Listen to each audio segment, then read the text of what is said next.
अस्सलाम वालेकुम। आज के लैब में हम देखेंगे about branching, comparison and conditions के बारे में डिस्कस करेंगे।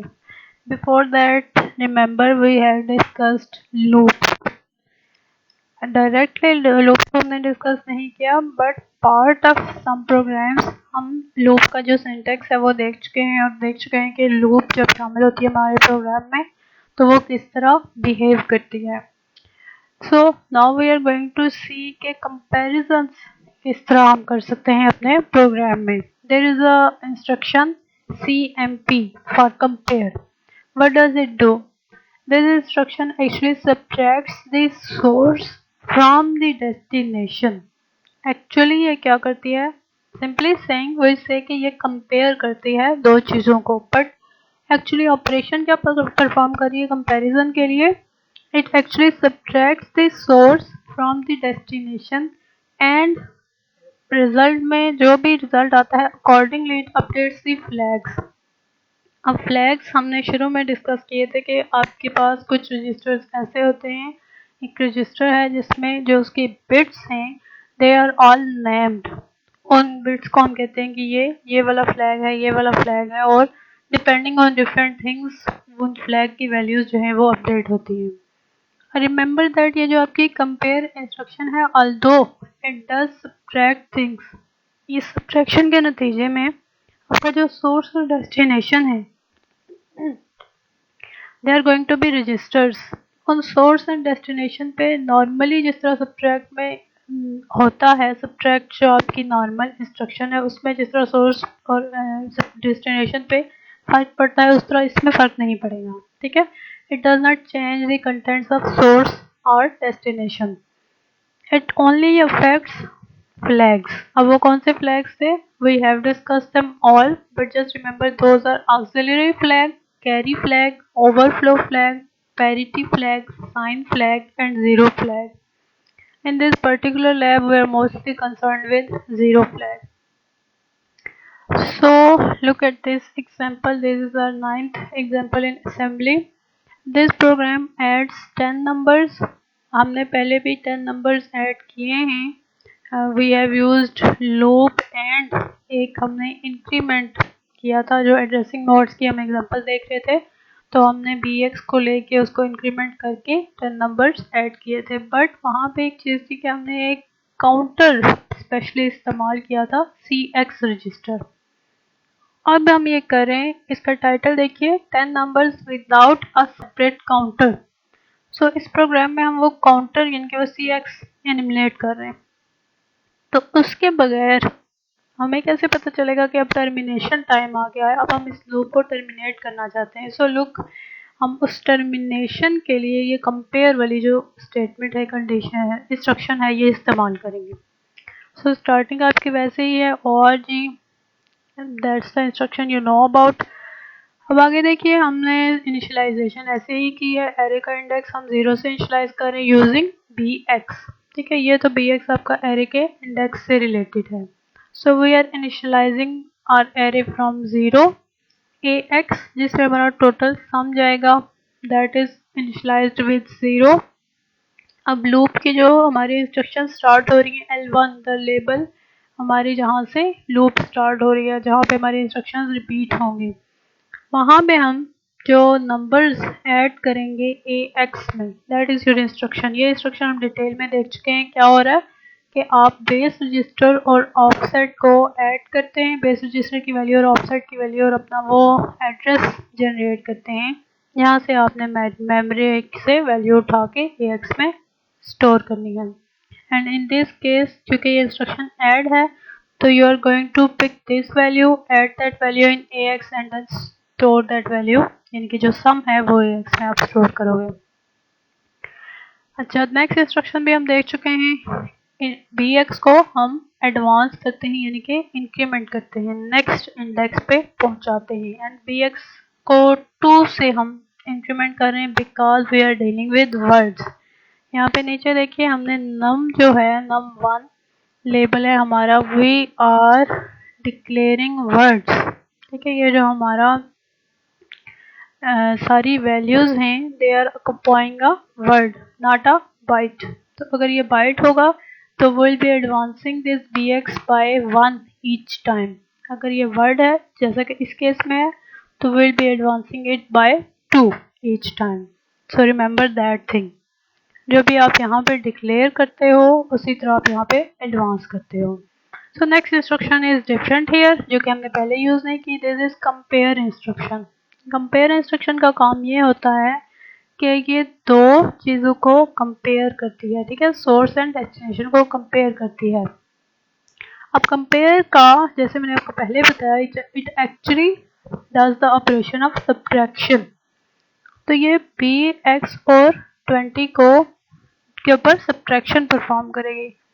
तो bx में से 20 अगर हम सब्ट्रैक्ट करेंगे तो जो रिजल्ट आएगा उसके अकॉर्डिंग ये किसको अपडेट करेगी, ZF को, ज़ीरो फ्लैग को। तो सब्ट्रैक्शन का रिजल्ट अगर ज़ीरो हो, in case subtraction results in zero, तो जो आपका ज़ीरो फ्लैग है it updates to be 1। Zero flag generally क्या होता है, सेट टू ज़ीरो, यानी कि उसकी वैल्यू ज़ीरो होती है। लेकिन जैसे ही एक इंस्ट्रक्शन का जो रिजल्ट जनरेट होता है अगर वो ज़ीरो हो जाए, तो अरिथमेटिक या लॉजिक इंस्ट्रक्शन, कोई भी अरिथमेटिक या लॉजिक इंस्ट्रक्शन रिजल्ट में अगर ज़ीरो जनरेट करती है तो आपका जो ZF है it gets to be set. If we say कि एक रजिस्टर सेट हो गया है, दैट मीन्स उस रजिस्टर की वैल्यू 1 हो गई है, ठीक है। अब अगर वैल्यू 1 हो गई है तो व्हाट हैपन्स नेक्स्ट। नेक्स्ट में हम ये चेक करते हैं, this says jump if not equal. ये आपके ज़ीरो फ्लैग को चेक करती है इंस्ट्रक्शन, ये वाली जंप इंस्ट्रक्शन। अब ये इंस्ट्रक्शन ये चेक कर रही है कि जो आपका ज़ीरो फ्लैग है अगर वो 1 के इक्वल नहीं है तो गो बैक टू L1। ये कह रही है jump if not equal to 1। इसका एक्चुअली मतलब ये है, ठीक है, जंप इफ नॉट इक्वल, जब तक आपका ज़ीरो फ्लैग 1 नहीं होगा ये इंस्ट्रक्शन आपको L1 तक भेजती रहेगी। So will go to L1 and do this all again until ये इंस्ट्रक्शन ज़ीरो फ्लैग को सेट करेगी। जब ये ज़ीरो फ्लैग को सेट कर देगी तो क्या होगा, जब ये इंस्ट्रक्शन चेक करेगी ज़ीरो फ्लैग को तो यहाँ पे हम वापस नहीं जाएंगे, will exit this loop and move sequentially ahead and rest of the code you have seen already many times. हम टोटल जो हमारा मेमोरी वेरिएबल है उसमें सम अपना राइट कर रहे हैं जो कि हमने AX में एक्युमुलेट किया है, and these are just the terminating instructions. और ये हमारे जो हैं हमने अपने वेरिएबल्स डिक्लेयर किए हैं। So this is all the things I've just explained to you। इसमें एक इंटरेस्टिंग चीज़ है, ये लाइन 9 पे जो मैं जंप वाली इंस्ट्रक्शन की बात कर रही थी। अभी जब हम डिबगर पे जाएंगे तो यू विल सी कि जो जंप नॉट इक्वल हमने लिखा है JNE, डबल डिबगर जो है इसको शो करेगा एज JNZ। JNZ मतलब जंप इफ नॉट ज़ीरो। अब इसका मतलब ये नहीं है कि अगर ज़ीरो नहीं है तो जंप करो, इसका मतलब ये है कि if not zero, if zero set नहीं है तो जंप करो। तो again I told you not set का मतलब है कि अगर 1 नहीं है। तो एक्चुअली ये है कि जंप नॉट इक्वल यानी कि JNE और jump not zero JNZ, they are the same things, renamed है, ठीक है। JNZ JNE ये दोनों एक ही चीज़ है बट एक ही चीज़ के दो नाम हैं, इनका ऑपकोड सेम है। एंड यू नो ज़ाहिर जब हम ASM की फाइल को असेंबल कर लेते हैं and it becomes .com file, यानी कि जो आपकी ऑब्जेक्ट फाइल बन जाती है, तो डिबगर उसको जब उठाता है तो डिबगर को तो ऑपकोड मिलता है ना, ऑपरेशन का कोड मिलता है। अब उसको क्या पता कि आपने कोड में एक्चुअली JNE लिखा था या JNZ लिखा था। कोड चूँकि दोनों का सेम है तो डिबगर बस एक सेट कर लेता है चीज़ कि अगर ये कोड मिलेगा तो आई राइट इट एज JNZ, या वो ये डिसाइड कर लेता है पहले से ही उसने डिसाइड किया हुआ है कि अगर ये आप कोड मुझे मिलेगा तो मैं JNZ लिखूंगा हमेशा या मैं JNE लिखूंगा हमेशा। सो उसको आप कोड मिला, वो बस या JNZ लिखेगा हमेशा हर प्रोग्राम के लिए या JNE लिखेगा, तो it does not matter, don't worry about that. ठीक है,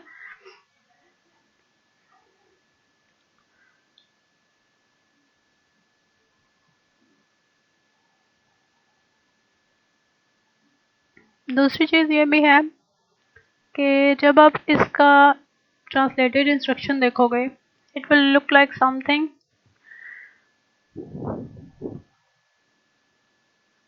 F2 ऑप कोड के तौर पर नज़र आएगा और ये आपको कुछ नज़र आएगी 0116 के ये जंप करने के लिए आपको ये चीज़ मिलेगी लाइक अ मेमोरी कि यहाँ पे जंप करो।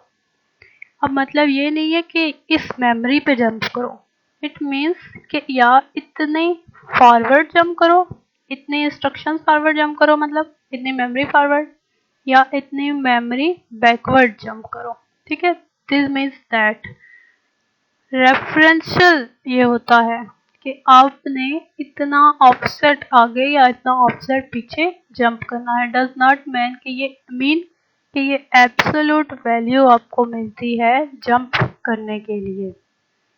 सो we are going to go to the debugger and see के ये किस तरह हम इसको डीबग करेंगे।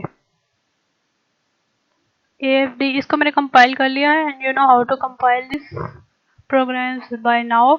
अब हम इसको अपने डीबगर में एग्जीक्यूट कर रहे हैं। So this is your code and look here, ये आपकी वो इंस्ट्रक्शन है JNZ लिखा हुआ है यहाँ पे, जो मैं आपको बता रही थी कि JNE हमने लिखा था but it has become JNZ here. ठीक है, बिकॉज डिबगर नहीं, असेंबलर हैव ऑलरेडी डिसाइडेड, उसने पहले ही सोच लिया कि भाई जब ये वाला इंस्ट्रक्शन आएगी ना, दोनों का ऑपकोड सेम है, दोनों एक दूसरे के अल्टरनेट वर्जन हैं, काम एक ही करते हैं, नाम है बस दो एक ही चीज़ के। तो क्या होता है कि डिबगर ने असेंबलर ने डिसाइड किया हुआ होता है कि अगर ये आप कोड आएगा तो मैं इसके लिए ये वाली इंस्ट्रक्शन शो करूंगा, ये वाला निमोनिक शो करूंगा।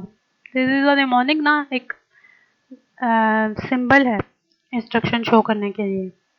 तो उसने पहले ही डिसाइड किया हुआ होता है कि मैं ये वाला निमोनिक शो करूंगा, तो बस वो डिफरेंस है, इसमें कोई कंफ्यूजन की बात नहीं है। दूसरी चीज़ मैं आपको बता रही थी कि ये जो एड्रेस है, ये जो लेबल है, हमने लिखा हुआ था ना लेबल 1 पे जंप करो, उसने ये एड्रेस बताया। इट डज नॉट मीन कि ये कोई एब्सोल्यूट एड्रेस है, इट मीन्स कि इतना फॉरवर्ड या इतना बैकवर्ड जंप करना होता है। इन दिस केस ये इतना बैकवर्ड जंप करेगा, और अगर हमने फॉरवर्ड कोई लगाया होगा तो वो उतना फॉरवर्ड जंप करेगा। और ये आपका ऑपकोड है F2। ठीक है, इसके लिए इसको हम थोड़ा सा चला के देखते हैं। ये आपका देखिए zero flag, it's zero at the start.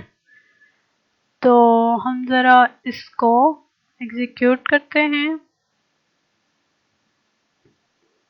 BX में 0 जाना चाहिए और AX में 0 जाना चाहिए। ये यहाँ पे आप वैल्यूज़ देखते रहें जो वैल्यूज़ जा रही हैं। ठीक है, अब एड X में ये वैल्यू ऐड होके चलनी चाहिए। अब हमें इन वैल्यूज़ से इतना कोई कंसर्न नहीं है, बिकॉज वी हैव सीन कि ये वैल्यूज़ किस तरह जाती हैं। बहुत से प्रोग्राम्स में हम देख चुके हैं कहाँ कहाँ से वैल्यूज़ किस तरह अपडेट होके जा रही हैं। अब हम ज़्यादा नज़र जो रखेंगे ना, ज़ीरो फ्लैग के ऊपर रखेंगे कि वो किस तरह अपडेट हो रही है और BX किस तरह अपडेट हो रहा है। अब देखिएगा पिछले इंस्ट्रक्शन में BX 0 था, अभी ये BX 2 हो जाएगा। ये भी वैसे हम देख चुके हैं, but just look at this, ये BX गॉट टू बी 2। अब ज़रा कंपेयर को देखिए, कंपेयर जो हमने दूसरी तरफ लिखा था ना 20। अच्छा, I forgot to tell you something कि 20 क्यों हमने लिखा था, हम 10 नंबर्स ऐड करें ना, तो 10 नंबर्स ऐड करते हुए जो मैक्सिमम आपके पास वर्ड में वैल्यू आ सकती है दैट वुड बी 20, क्योंकि 2 बाइट्स का वर्ड है ना, तो we are addressing memory at byte level यहाँ पे। तो स्टार्टिंग जो आपका वर्ड है वो 0 बाइट से स्टार्ट होता है, it will be taking 2 bytes. तो इस तरह अगर आप काउंट करते जाए ना, तो जो आखिरी वर्ड आपका होगा वो इस जगह पे आएगा, ठीक है, इसको काउंट करके देखिएगा। सो 20 जब हेक्सा में कन्वर्ट होगा तो दैट वुड बी दिस 0014। तो ये उसकी ट्रांसलेशन है 20 की। अब ये कंपेयर हो रहा है bx से, जब bx की वैल्यू इसके बराबर हो जाएगी तो फिर ये कंपेयर इसको चेंज करेगा। कंपेयर एक्चुअली इसको चेंज नहीं करता, कंपेयर का रिजल्ट इसको चेंज करता है, that is an automatic thing. अभी क्या होगा, अभी bx में क्या है 2 और यहाँ पे है 0014 यानी कि 14। अब जब ये कंपेयर होगा तो इसका रिजल्ट 0 नहीं है, इस इंस्ट्रक्शन का सब्ट्रैक्शन जब परफॉर्म होगी ना, इसका रिजल्ट 0 नहीं है। तो ज़रा 0 फ्लैग को देखिएगा, 0 फ्लैग डिड नॉट चेंज, ठीक है, हमारा कंसर्न इस प्रोग्राम में 0 फ्लैग के साथ है, this flag did not change. तो ये इंस्ट्रक्शन हमें कहाँ लेके जाएगी वापस, आईपी को देखिए 0112 पे है, अब आईपी किधर जाएगा, बैक टू 0106। टोल्ड यू ये क्या है, आपकी रिलेटिव आपको शो कर रहा है एड्रेस, ठीक है, एब्सोल्यूट नहीं है, रिलेटिव है। ये कह रहा है कि यहाँ पे इस प्रोग्राम के जो ये वाले इंस्ट्रक्शन है उस पर वापस चले जाओ। So we went back to here, ये वहाँ पे हम चले गए, ये हम आईपी को भी पहले देख चुके हैं एक बार। न्यू चीज़ यही है आपकी CMP कंपेयर इंस्ट्रक्शन, इसका हमने नहीं देखा था पहले behaviour. So just move quickly where compare instruction will change your 0 flag। अभी नहीं कर रही चेंज, ठीक है, हम देखेंगे जब bx की वैल्यू अपडेट इतनी हो जाएगी कि वो 0 फ्लैग को चेंज करे।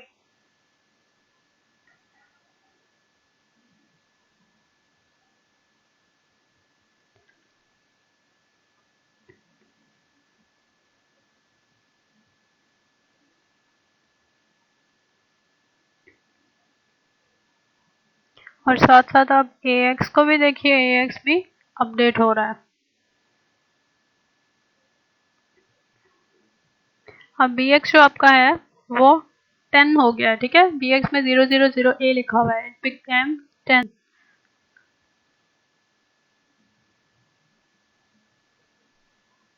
That was decimal 10 by the way.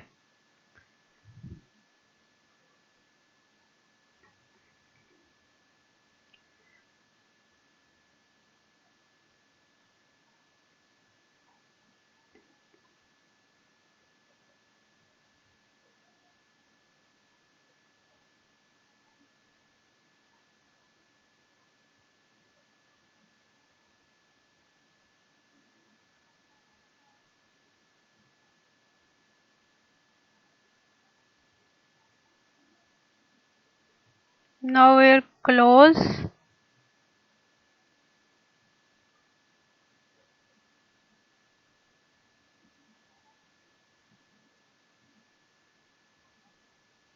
If you don't remember, I am doing function की F1 step by step execution जो मैं कर रही हूँ, फंक्शन की F1 ये मैं बहुत शुरू में आपको बताया था, but if you have forgotten, function की F1 और ये आपकी एग्जीक्यूशन होती जा रही है।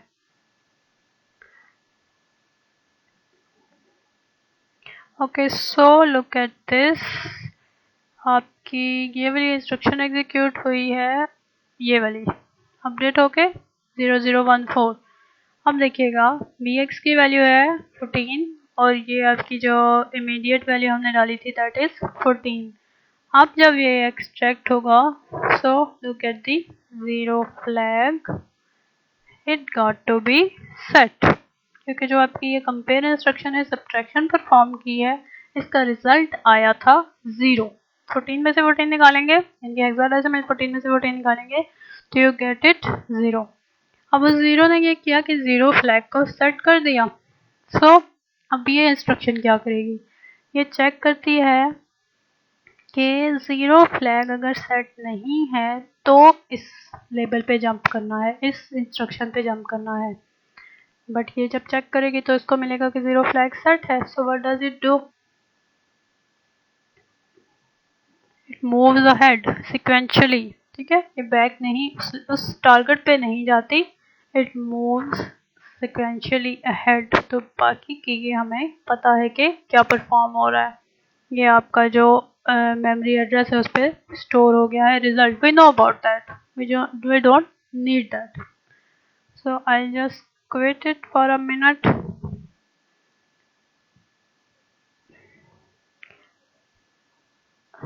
अब इस तरह दूसरे एक प्रोग्राम को एक नज़र देखिएगा, इसमें और कुछ भी नहीं है, it has just a unconditional jump.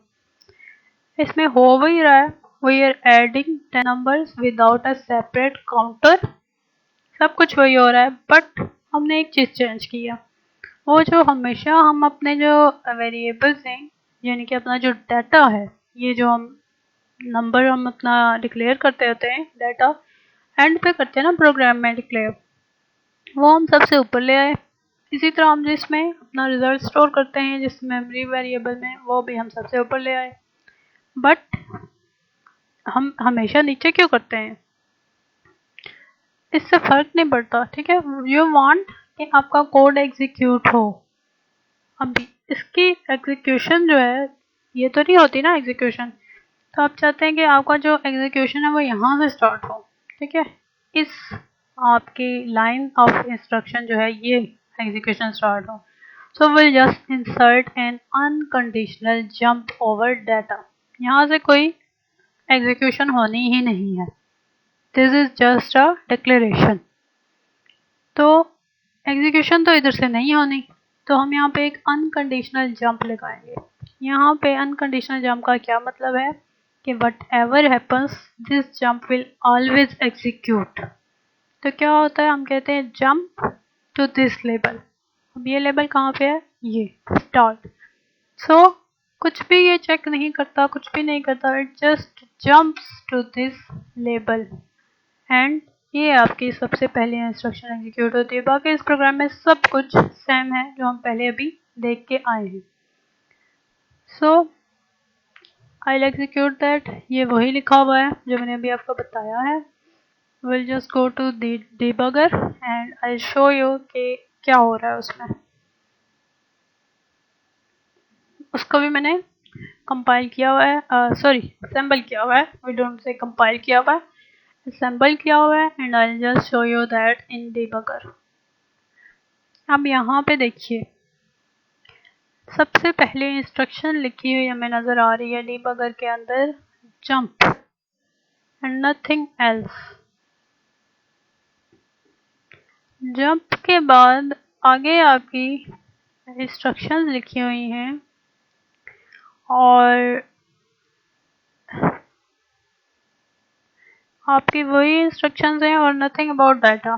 ठीक है, because we are going to jump over the data.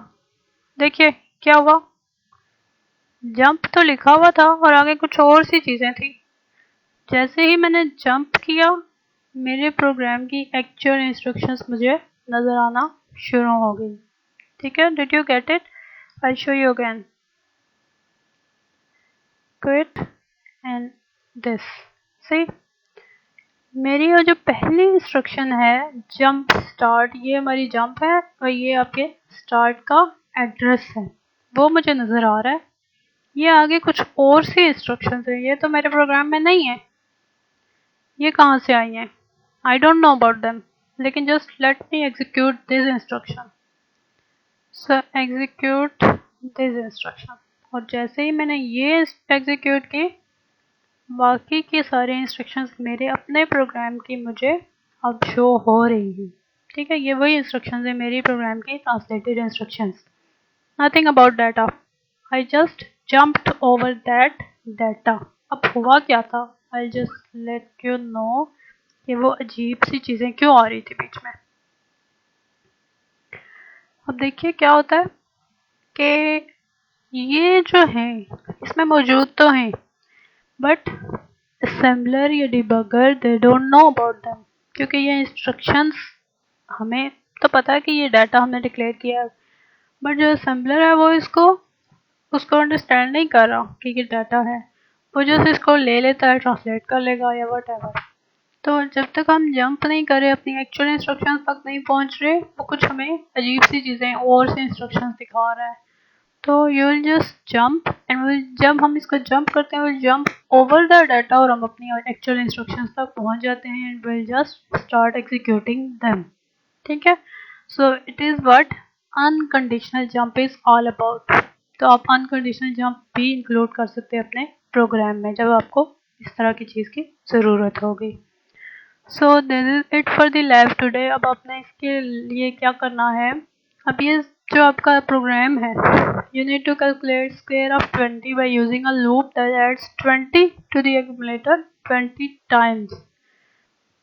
इसमें सिंपली वही एडिशन हो रही है, लूप का इस्तेमाल हो रहा है, और you can use addressing modes, मतलब कंसेप्ट जो हमने देखे हैं, एड्रेसिंग मोड्स के कंसेप्ट आप इस्तेमाल कर सकते हो। ये जो हमने CMP इंस्ट्रक्शन देखिए, कंपेयर इंस्ट्रक्शन, ये इस्तेमाल कर सकते हैं आप इसमें। ब्रांचिंग, जंप, ये इंस्ट्रक्शन जो हैं आप इसमें इस्तेमाल कर सकते हैं। ये सारे कंसेप्ट आप देखिए किस तरह आप इस लैब में इनकॉर्पोरेट कर सकते हैं। ये डिफरेंट तरीक़ों से हो सकती है, ज़रूरी नहीं है कि किसी भी एक तरीके से आप इसको करें। जो आपको तरीका अच्छा लग रहा है, बेहतर समझ आ रहा है, उस तरीके से आप इस प्रोग्राम को लिखें। ठीक है, practice on that. Okay, thank you.